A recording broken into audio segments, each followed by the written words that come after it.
Now, sometimes you can tell how well someone knew somebody by these little blue S's. So it's saying the blue S means that I shared these 3 addresses with William or Bill. And, that's true. I knew him pretty well. That was my stepdad.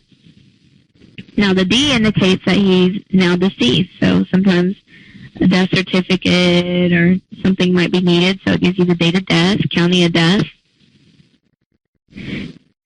On someone like this who is not deceased, maybe you got a tip that I ride with her all the time.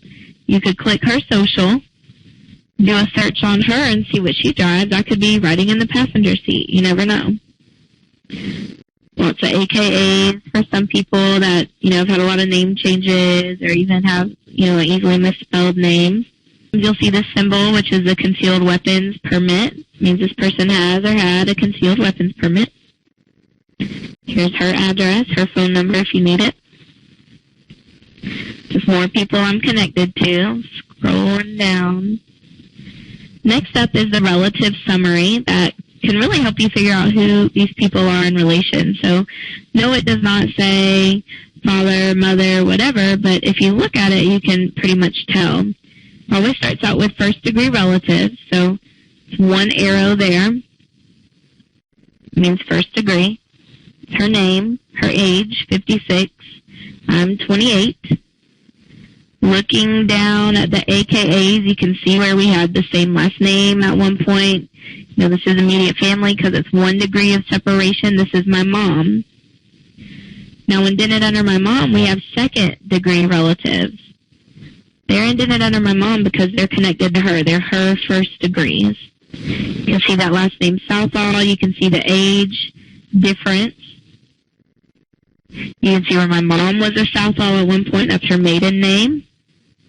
These are my grandparents, her parents. Starts over again with another first degree. So we know this is immediate family, my dad. Indented under him, we have his new wife, Susie. And indented under her, we have my step-grandparents, her parents, as third degrees.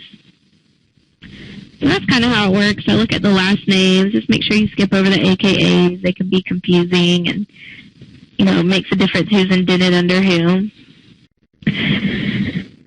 Someone is asking if we're going to add father, mother, cousin, son, whatever, into the comprehensive report to let you know who they are. And I would say the answer to that is probably no, because there's not really a way that we could verify that information. So it's just in the contact card report as a possible relationship. You'll just have to kind of go through and figure it out like I do. And it goes into detail on all of these people. So my mom, all her details, her addresses, and so on. My grandparents, their addresses, phone numbers, just going through. I'm going to click on neighbors over here on the left side so we can go right to the neighbors section. And again, you may have a lot of records here depending on how many addresses you go back, but for me, I just went for one. So my current address, my current neighbors, their phone numbers when available. Sometimes you'll see a number like this. Now remember what I said. It can't be verified. A cell phone can't be. Well, 941, I'm in an 850 area code, so that's probably a cell phone. Could very well be a good one that got tagged with that address.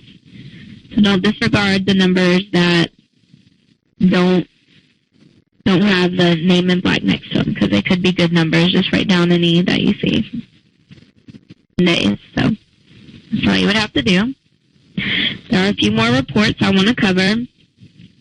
I think the address report is kind of cool just because it doesn't focus on your subject, but of everything pertaining to the address. So I just clicked address report. See, it says ownership records, businesses, neighbors, driver's license, vehicles, anything connected to this address, no matter who it's on. So it's a little bit different than the comp report and these other reports because they focus on your subject. Address focuses on the address.